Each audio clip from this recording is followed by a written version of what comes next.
Seguimos en este viaje con el apóstol Pablo.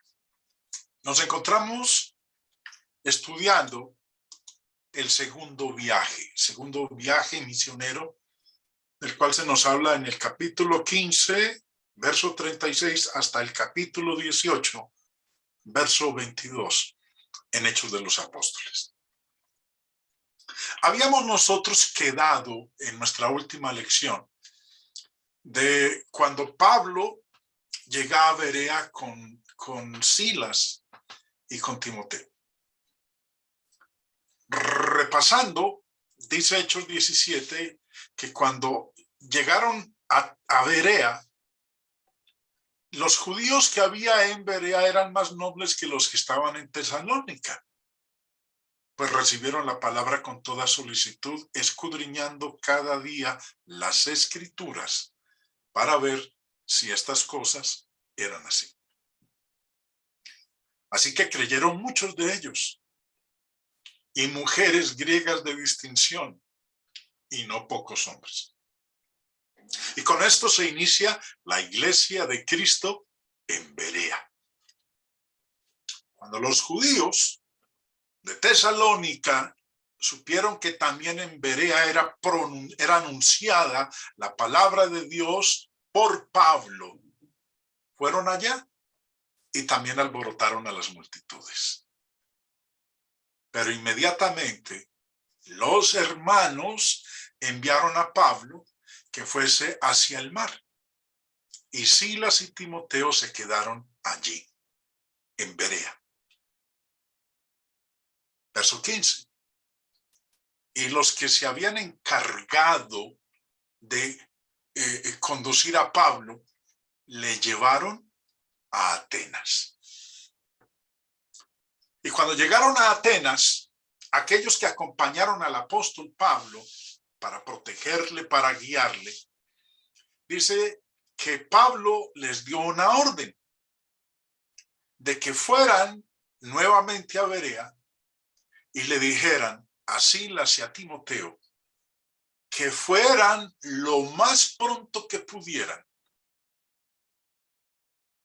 Y dice que salieron. Bueno, no salieron Silas y Timoteo, salieron de regreso los que habían acompañado a Pablo hasta Atenas.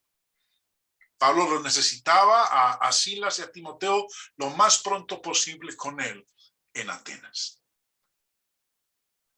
Vemos entonces lo que ocurre aquí y estamos haciendo una introducción pequeña recordando en dónde habíamos quedado nosotros en este trayecto del segundo viaje, porque ya ellos se encuentran en Europa predicando el evangelio.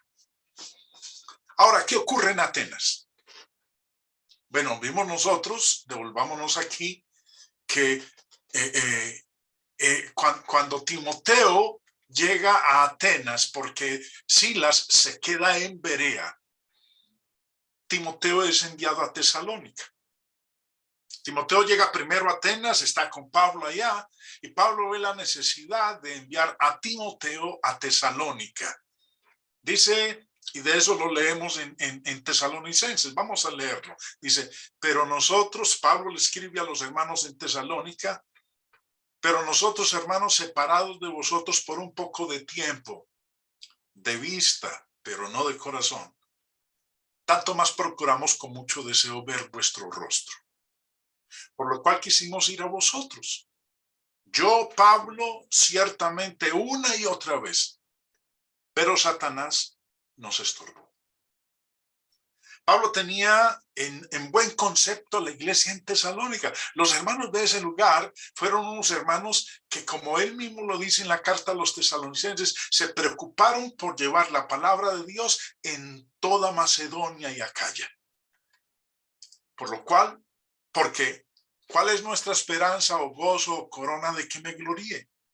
¿No lo sois vosotros delante de nuestro Señor Jesucristo en su venida? Vosotros sois nuestra gloria y nuestro gozo. Y en la segunda carta, bueno, en el capítulo 3 ahí de la primera carta sigue, por lo cual no pudiendo soportarlo más, acordamos quedarnos solos en Atenas. Como ustedes están observando, hermanos, esta primera carta a los tesalonicenses, Pablo la escribe estando en Atenas. Y enviamos a Timoteo, primera de Tesalonicenses 3:2, y enviamos a Timoteo, nuestro hermano, servidor de Dios y colaborador nuestro en el evangelio. ¿Qué hizo Pablo? Les envió a Timoteo a Tesalónica, con un propósito, para confirmaros y exhortaros respecto de vuestra fe. Silas está en Berea. Cuando Pablo, a los que le acompañaron a Atenas, les pide que se regresen y que le diga a Timoteo y a Silas que vengan lo más pronto donde él, el que llega primero es Timoteo. Cuando está con Pablo en Atenas, y ahorita vamos a ver algunos eventos que ocurrieron en Atenas, Pablo se entera de la situación que se está experimentando en Tesalónica y entonces envía a Timoteo a Tesalónica para que se entere de qué es lo que está sucediendo allá. Y su objetivo era exhortarlos a que permaneciesen fieles en la fe, a que se confirmaran en el mensaje que Pablo les había enseñado mientras estuvo con ellos allá. Recuerden que Pablo tuvo que salir de allá debido a la persecución que los judíos levantaron contra él. Estando en Atenas, nos dice a nosotros, bueno, me paré porque estábamos en el versículo 2 de Tesalonicenses y sigue diciendo, versículo 3, a fin de que nadie se inquiete por estas tribulaciones, porque vosotros mismos sabéis que para esto estamos puestos. Porque también, estando con vosotros, os precedíamos que íbamos a participar tribulaciones, como ha acontecido y sabéis. Por lo cual, también yo, no pudiendo soportar más, envié para informarme de vuestra fe, no sea que os hubiese tentado el tentador y que nuestro trabajo resultase en vano. El instrumento que estaba utilizando el tentador allá en Tesalónica contra los hermanos eran los judíos. Por eso dice que Pablo les envió a Timoteo porque quería informarse de cómo se encontraban ellos con respecto a la fe. Si no estaban apartándose, si no estaban apostatando, si no estaban abandonando el camino. Bueno, ¿qué ocurre en Atenas? En Atenas va a ocurrir algo bastante interesante. Y nos vamos a dar cuenta de quién es Pablo. Pablo no es un cobarde, no es un timorato. Pablo es un hombre arrojado y valiente en lo que tiene que ver con las cosas de Dios. Empezando en el verso 16, nos dice, mientras Pablo los esperaba en Atenas, pues todavía no había llegado Timoteo. Lo que leímos hace un momentico fue un adelanto a lo que ocurre cuando Timoteo llega a Atenas. Mientras Pablo esperaba a Silas y a Timoteo en Atenas, su espíritu se enardecía viendo la ciudad entregada a la idolatría. Así que discutía en la sinagoga con los judíos y piadosos y en la plaza, cada día con los que concurrían. Y algunos filósofos de los epicúreos y de los estoicos disputaban con él. Y unos decían, ¿qué querrá decir este palabrero? Y otros, parece que es predicador de nuevos dioses, porque les predicaba el evangelio de Jesús y de la resurrección. Este versículo habla de dos grupos de filósofos. Primero, los epicúreos. ¿Qué era lo que querían los epicúreos? ¿Cuál era su filosofía? El señor Barclay en su comentario nos lo dice, escribe: creían que todo sucede por azar, que todo acaba en la muerte, que los dioses vivían en otro mundo y no se preocupaban de este, que el fin principal del ser humano es el placer. Con esto no querían decir el placer animal o material, porque el placer supremo es el que no conlleva sufrimiento. Esa era la filosofía de los epicúreos. Los estoicos, ¿cuál era su filosofía? Bueno, el señor Barclay nos lo dice. Creían que todo es Dios, que Dios es un espíritu de fuego, que ha perdido su identidad en la materia, pero que está en todas las cosas. Lo que daba la vida a los humanos era esa chispita del espíritu que moraba en ellos y que cuando morían volvía a Dios. Creían que todo lo que sucede es la voluntad de Dios y por tanto hay que aceptarlo sin resentimiento.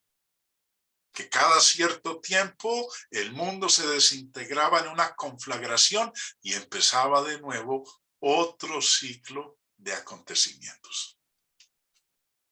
Esa era la filosofía de estos epicúreos y de estos estoicos que disputaban con Pablo, porque lo llamaban palabrero,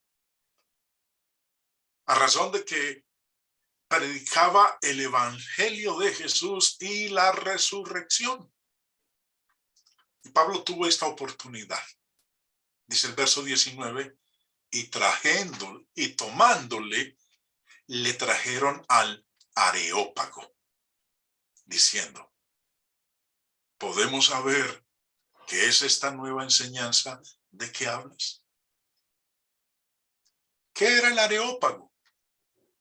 El señor Barclay nos informa al respecto en su comentario y dice: Areópago, que quiere decir en griego la colina de Marte, era el nombre de la colina y del tribunal selecto que se reunía en ella, compuesto por unos 30 miembros, que juzgaba los casos de homicidio y se ocupaba de las cuestiones de moralidad pública. Allí, en la ciudad más culta del mundo y ante el tribunal más exclusivo, Pablo tenía que exponer su fe. Pablo predicó a Cristo en las sinagogas, delante de autoridades civiles y militares, y en esta oportunidad, delante del más elevado tribunal de la cultura griega, el Areópago. Bueno, ya sabemos entonces quiénes eran los estoicos, quiénes eran los epicúreos y qué era el Areópago, para que sepamos nosotros qué es lo que está ocurriendo y no simplemente leer las palabras y quedarnos en las mismas para poder explicar. A otro, sigue diciendo el señor Barclay, a otro le habría aterrado la perspectiva, pero Pablo no se avergonzaba nunca del evangelio de Jesucristo. Como él lo decía en Romanos 1:16, no me avergüenzo del evangelio porque es el poder de Dios para salvación. Pablo no se avergonzaba nunca del evangelio de Jesucristo. Para él, aquella era una nueva oportunidad que Dios le concedía de ser testigo de Cristo. Ahora, ¿cuál fue su discurso en el Areópago? Sigamos la lectura. Pues traes a nuestros oídos cosas extrañas, decían estos filósofos, los estoicos y los epicúreos. Queremos pues saber qué quiere decir esto. Porque todos los atenienses y los extranjeros residentes allí en ninguna otra cosa se interesaban sino en decir o en oír algo nuevo. Entonces Pablo, puesto en pie en medio del Areópago, dijo: varones atenienses, en todo observo que sois muy religiosos, porque pasando y mirando vuestros santuarios, hallé también un altar en el cual estaba esta inscripción: al Dios no conocido.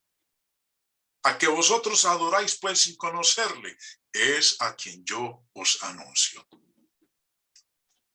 ¿Qué capacidad la del apóstol Pablo para usar lo que está viendo en Atenas y sobre todo esta inscripción para hablar del Dios verdadero? El Dios que hizo el mundo y todas las cosas que en él hay, siendo Señor del cielo y de la tierra, no habita en templos hechos por manos humanas, ni es honrado por manos de hombres como si necesitase de algo, pues él es quien da a todos vida y aliento y todas las cosas.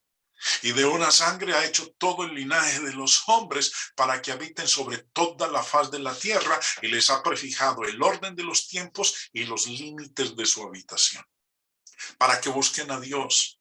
Si en alguna manera palpando puedan hallarle, aunque ciertamente no está lejos de cada uno de nosotros, porque en él vivimos y nos movemos y somos, como algunos de vuestros propios poetas también han dicho, porque linaje suyo somos.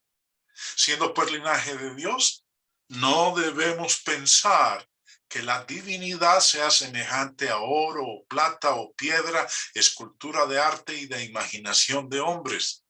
Pero Dios, habiendo pasado por alto los tiempos de esta ignorancia, ahora manda a todos los hombres en todo lugar que se arrepientan, por cuanto ha establecido un día en el cual juzgará al mundo con justicia, por aquel varón a quien designó, dando fe a todos con haberle levantado de los muertos.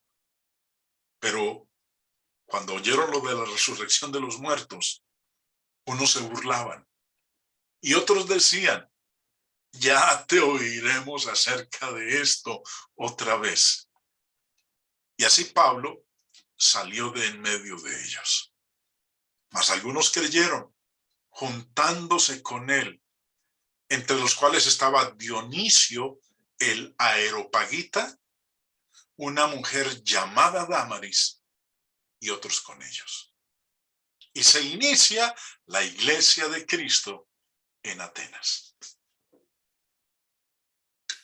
La predicación tiene su efecto. Dios dice que su palabra no volverá a él vacía.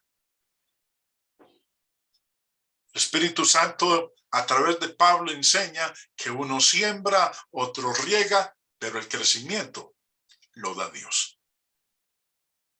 Aquí vemos entonces que gracias a este discurso de Pablo en el Areópago, aunque algunos se burlaron, lo llamaron palabrero, algunos creyeron. Dionisio el Areopagita, una mujer llamada Dámaris y otros. De aquí de Atenas, Pablo entonces se traslada a Corinto. Hechos 18 del 1 al 11 nos habla de eso. Después de estas cosas, Pablo salió de Atenas y fue a Corinto. Corinto está localizada a unos 80 kilómetros de Atenas. Recuerden que Atenas es famosa por las Olimpiadas. Cada 4 años se celebran las Olimpiadas. Bueno, viene desde allá. Y habiendo llegado Pablo al crisol del mundo mediterráneo, Pablo encontró una pareja cristiana, especial, amable. Verso 2 dice: y halló a un judío llamado Aquila, natural del Ponto, recién venido de Italia con Priscila su mujer, por cuanto Claudio había mandado que todos los judíos saliesen de Roma. Fue a ellos, a Priscila y a Aquila. Resulta que el oficio de Priscila y Aquila era el mismo de Pablo. Se dedicaban a trabajar en lo mismo. Dice el versículo siguiente: y como era del mismo oficio, se quedó con ellos. y trabajaban juntos, pues el oficio de ellos era hacer tiendas. Y discutía en la sinagoga todos los días de reposo y persuadía a judíos y a griegos. Vemos entonces una vez más, la técnica del apóstol Pablo era ciudad donde llegaba, pueblo donde llegaba, se iba a la sinagoga. Allá iba a encontrar a los judíos. Y a los griegos que se habían convertido en judíos, se habían vuelto prosélitos. Dijo, aquí es donde puedo hablar del Señor. Y cuando Silas y Timoteo vinieron de Macedonia, recuerden que cuando Pablo estaba en Atenas, había llegado a Atenas, los que le acompañaron, Pablo les pidió el favor, les encargó que les dijera a Timoteo y a Silas que vinieran a Atenas lo más rápido que pudieran. Primero llegó Timoteo.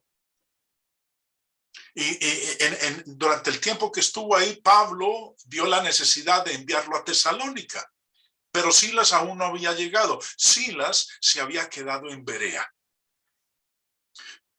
en el sector de Macedonia. Por eso dice, y cuando Silas y Timoteo vinieron de Macedonia, Pablo estaba entregado por entero a la predicación de la palabra, testificando a los judíos que Jesús era el Cristo. Obviamente, cuando Timoteo regresa de Tesalónica acompañado de Silas, que estaba en Berea, pues le informó a Pablo cómo se encontraban los hermanos en Tesalónica, y también Silas le comunicó cómo se encontraban los hermanos en Berea. Siguiendo, pero oponiéndose y blasfemando estos, los judíos, porque nos doblemos ahí, Pablo les testificaba a los judíos que Jesús era el Cristo, pero oponiéndose y blasfemando esto les dijo, sacudiéndose los vestidos, vuestra sangre sea sobre vuestra propia cabeza, yo limpio, desde ahora me iré a los gentiles. La razón por la que Pablo siempre iba a una sinagoga es porque Dios había dicho, y él mismo lo expresó en Romanos 1:16, no me avergüenzo del evangelio porque es el poder de Dios para salvación a todo aquel que cree, al judío primeramente, después al griego, o sea pues a los gentiles. Pero cuando ellos rechazaron, se opusieron, blasfemaron, Pablo les dijo, vuestra sangre sea sobre vuestra propia cabeza. Yo limpio, desde ahora me iré a los gentiles. Y saliendo de allí, se fue a la casa de uno llamado Justo, temeroso de Dios, la cual estaba junto a la sinagoga. Y Crispo, el principal de la sinagoga, creyó en el Señor con toda su casa, y muchos de los corintios oyendo creían y eran bautizados. Se inicia la iglesia de Cristo en Corinto. El poder de la palabra de Dios. No todos los corazones son receptivos, pero hay corazones que aman la verdad, que buscan la verdad, que tienen hambre y sed de justicia, y cuando escuchan el mensaje de Dios, lo creen y lo obedecen. Aquí vemos entonces el inicio de la obra del Señor en Corinto. Entonces el Señor dijo a Pablo en visión de noche, no temas, sino habla y no calles, porque yo estoy contigo y ninguno pondrá sobre ti la mano para hacerte mal, porque yo tengo mucho pueblo en esta ciudad. Y se detuvo allí 1 año y 6 meses enseñándoles la palabra de Dios. Entre los que se convirtieron durante este tiempo que Pablo estuvo en Corinto, él nos lo dice. Bueno, recuerden, Primera de Tesalonicenses 1 Dice Pablo, Silvano y Timoteo a la iglesia de los tesalonicenses en Dios Padre y del Señor Jesucristo, gracia y paz sean a vosotros de Dios nuestro Padre y del Señor Jesucristo. Hago la corrección. Ahorita había dicho que tesalonicenses, primera y segunda de tesalonicenses, Pablo la habría escrito mientras estaba en Atenas. No, me equivoqué. La escribió durante este año, durante este tiempo que Pablo estuvo en Corinto. Segunda, además menciona Pablo, Silvano y Timoteo. Recuerden que Silvano es el mismo Silas. Silas no estuvo con Pablo en Atenas. Silas se encontró con Pablo en Corinto cuando también vino Timoteo. Segunda de Tesalonicenses también fue escrita desde Corinto. Segunda de Tesalonicenses 1:1 dice, Pablo, Silvano y Timoteo a la iglesia de los tesalonicenses en Dios nuestro Padre y en el Señor Jesucristo. Y en Primera de Corintios 1, Pablo nos dice que entre los que él bautizó durante el tiempo que estuvo predicando en Corinto fueron, doy gracias a Dios de que a ninguno de vosotros he bautizado, sino a Crispo y a Gayo, para que ninguno diga que fuisteis bautizados en mi nombre. También bauticé a la familia de Estéfanas. De los demás, no sé si he bautizado a algún otro. Ya vimos entonces que Pablo tuvo una visión. El Señor le dijo, habla, no se desanime, no sea cobarde. Yo estoy contigo, tengo mucha gente en esta ciudad. Continuando, aprendemos nosotros lo siguiente. Pero siendo Galión procónsul de Acaya, los judíos se levantaron de común acuerdo contra Pablo y le llevaron tribunal. Una vez más, los judíos. Los que se consideraban los únicos, el pueblo de Dios, se levantaron contra Pablo de común acuerdo y lo llevaron al tribunal, diciendo, este persuade a los hombres a honrar a Dios contra la ley. Y al comenzar Pablo a hablar, Galión, el procónsul, dijo a los judíos, si fuera algún agravio o algún crimen enorme, oh judíos, conforme a derecho, yo os toleraría. Porque cuando Pablo estaba, según ellos diciendo, hablando contra la ley, persuadiendo a los hombres contra la ley, era la ley de Moisés, el Antiguo Testamento, no la ley romana. Por eso Galión les dijo, si fuera algún agravio o algún crimen enorme, oh judíos, conforme a derecho, yo os toleraría. Pero si son cuestiones de palabras y de nombres y de vuestra ley, la ley de Moisés, vedlo vosotros, porque yo no quiero ser juez de estas cosas. Y los echó del tribunal. Entonces todos los griegos, apoderándose de Sóstenes, principal de la sinagoga, le golpeaban delante del tribunal, pero a Galión nada se le daba de ello. Habiendo llegado hasta aquí, hermanos, Pablo va a culminar ya su viaje, su segundo viaje. Va a retornar desde Corinto hasta Antioquía, de donde él había salido con Silas en este segundo viaje.